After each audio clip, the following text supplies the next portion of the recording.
RS teaching में आप लोग का स्वागत है। आज हम लोग को क्लास 10th के मैथमेटिक्स का कुछ ऑब्जेक्टिव प्रश्नों को देखेंगे जो यानी 2025 में आने की बहुत ही संभावनाएं हैं, क्योंकि ये सब प्रश्न आते रहते हैं। ठीक है, तो चलिए एक नंबर प्रश्न देखते हैं। एक नंबर प्रश्न कह रहा है, यदि अल्फा और बीटा बहुपद इतना के मूल हो तो अल्फा 1/α+1 बीटा का मान होगा। तो क्या होगा? तो यहाँ देखिए, पहले आपको दे दिया गया है बहुपद x² + x और +1 दिया गया है, यानी a का मान कितना है, आगे कुछ नहीं है, तो यानी क्या है, 1 है। b का मान बराबर क्या हो जाएगा, तो 1। c बराबर कितना हो जाएगा, तो 1। ठीक है, अब इसको देखिए, यानी अल्फा और बीटा को अगर एलसीएम करेंगे तो ये क्या हो जाएगा, अल्फा इंटू बीटा, और अल्फा से अगर इसको भाग देंगे तो अल्फा अल्फा खत्म, यानी क्या हो जाएगा, तो बीटा प्लस, फिर बीटा से अगर इसको भाग देंगे तो बीटा खत्म, यानी क्या हो जाएगा, अल्फा हो जाएगा। तो यहाँ देख लीजिए, अल्फा प्लस बीटा या बीटा प्लस अल्फा वही बात है। ठीक है, नहीं तो इसको सीधा कर लीजिए, अल्फा प्लस बीटा, और यहाँ क्या है, अल्फा इंटू बीटा। तो अल्फा प्लस बीटा बराबर सूत्र क्या होता है, तो -b/a, और अल्फा इंटू बीटा का मान क्या होता है, c/a। ठीक है, अब यहाँ क्या करना है, अल्फा का मान बी का मान कितना है, तो 1, लेकिन सूत्र के साथ कितना है, तो माइनस है तो माइनस दे दीजिए, और 1 है तो 1 दे दीजिए। a का मान क्या है, तो 1 है, और ये जो बट्टे में है यानी भागा में है, अगर इसको हम लोग गुना में करेंगे तो ये फिर ऊपर चला जाएगा। a का मान भी 1 और c का मान भी 1, इससे इसको गुना करेंगे तो -1, और नीचे भी क्या हो जाएगा, 1, इससे इसको भाग देंगे तो क्या हो जाएगा, -1 हो जाएगा। तो आंसर हो जाएगा हम लोग का क्या, तो बी हो जाएगा। ठीक है, चलिए आगे देखते हैं। 2 नंबर प्रश्न क्या कह रहा है। 2 नंबर प्रश्न कह रहा है, क्या निम्न में से कौन परिमेय संख्या है। तो इनमें से आपको परिमेय संख्या चुनना होगा। तो परिमेय संख्या के बारे में और यानी वीडियो दिया गया है, उसमें विस्तृत रूप में आपको समझाया गया है। तो यहाँ देख लीजिए, बी को हम लोग देखते हैं। तो यहाँ 2/√2 बट्टे √2 है, इसको अगर काटेंगे तो ये क्या हो जाएगा, 2 हो जाएगा, यानी यहाँ रूट से बाहर हो गया है। तो ये क्या है, आपका परिमेय संख्या है। क्या है, परिमेय संख्या। ठीक है, चलिए 3 नंबर प्रश्न।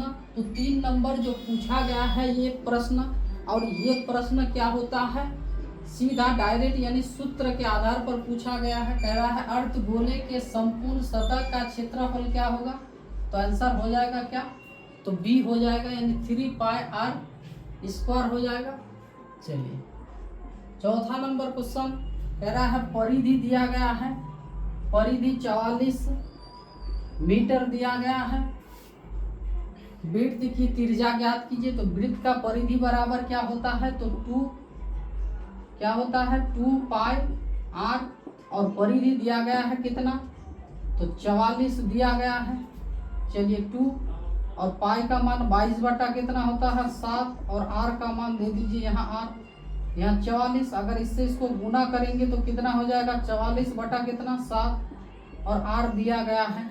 ठीक है, तो 44 आर इधर, और यहाँ 44 जो 7 है, अगर इसको इधर लेके जाएंगे तो ये हो जाएगा 7 कितना 44। 44 से 44 को काटिए, यानी आंसर कितना हो जाएगा, 7 मीटर हो जाएगा। कितना हो जाएगा, 7 मीटर।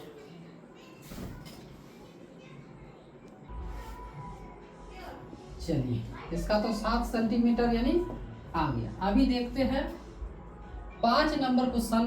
कह रहा है यहाँ 9 sec² थीटा -9 tan² थीटा दिया गया है। तो यहाँ जो 9 है यहाँ भी है, तो इसको क्या कीजिए, कॉमन ले लीजिए। यहाँ बचेगा आपका sec² थीटा tan² थीटा। ठीक है, तो यहाँ 9 और इसका मान क्या होता है तो 1 होता है। इससे इसको गुना करेंगे तो आंसर हो जाएगा फिर 9 हो जाएगा, यानी आंसर बी हो जाएगा। ठीक है, चलिए अगला क्वेश्चन देखते हैं। अगला क्वेश्चन क्या कर रहा है, कह रहा है क्या कौन रेखीय बहुपद व्यंजक है। तो यहाँ रेखीय या फिर रेखिक पूछा जाता है। ठीक है, रेखिक कभी कभार क्या बोल देता है रेखिक, और कभी कभार रेखीय। ये देख के आपको नहीं घबराना है। ठीक, तो चलिए ये जो है यहाँ देखिए, यहाँ घात कितना है 2 है, यहाँ घात है जाकर के 3, यहाँ भी 2 है, यहाँ कुछ नहीं है तो क्या है 1 है। अगर घात 1 रहे या कुछ भी नहीं रहेगा, यहाँ घात पावर कुछ नहीं रहेगा, तो इसको हम लोग क्या कहेंगे रेखिक घात, और इसको कहेंगे हम लोग द्विघात और ये त्रिघात हो जाएगा। ठीक है, तो आंसर हो जाएगा क्या हो जाएगा ए हो जाएगा। ठीक, चलिए आगे देखते हैं 7 नंबर क्वेश्चन। कह रहा है दिए गए आंकड़े कितना 1 दिया गया है और 0 और फिर यहाँ 5 दिया गया है। इनका माध्य ज्ञात करना है। तो माध्य किस तरह ज्ञात करते हैं, तो माध्य देखिए संख्याओं का योग, तो 1 + 0 + क्या 5, और संख्याओं का योग बट्टे संख्या की संख्या। देखिए 1 2 3 वो संख्या है, तो यहाँ 3 दे दीजिए, इन सभी को जोड़िए तो 6 बटा कितना 3, तो 3 दूना 6, यानी आंसर हो जाएगा 2 हो जाएगा। चलिए कहीं पर है तो बी नंबर पे है 2, लगा दीजिए बी।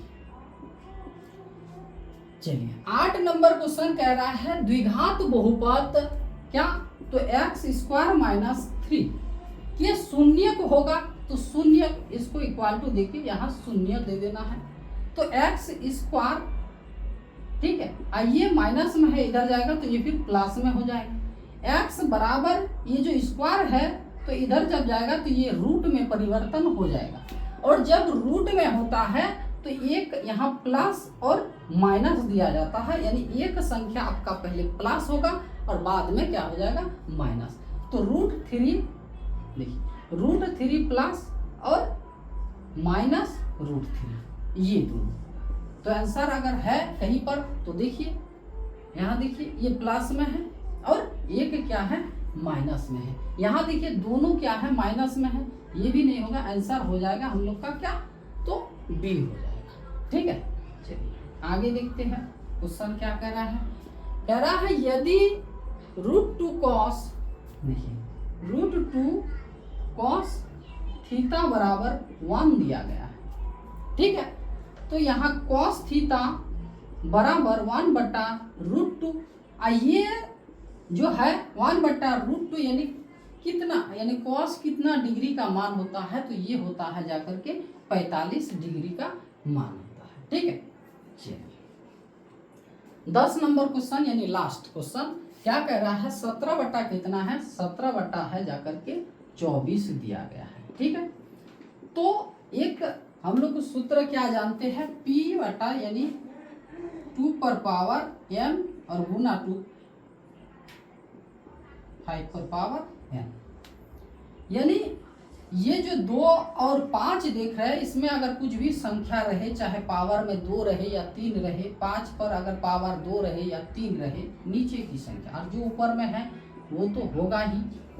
और ये देखिए अगर 24 को हम लोग एलसीएम करेंगे तो 2 से तो कितना हो जाएगा 12 दूना 24, 2 से तो 6, फिर 2 से करेंगे तो कितना तो 3 हो जाएगा। ठीक है, तो यहाँ देखिए 2 आ रहा है, यानी 2 पर पावर कितना 3 और 3 पर पावर 1। ठीक है, यहाँ 5 नहीं आ रहा है, लेकिन यहाँ क्या आ रहा है 3। अगर इन दोनों के अलावा कोई दूसरा आ जाए तो वह क्या हो जाएगा अशांत हो जाएगा। क्या हो जाएगा अशांत। ठीक है, तो चलिए आज यहीं तक 10 प्रश्नों को आप लोग को लिख लीजिएगा।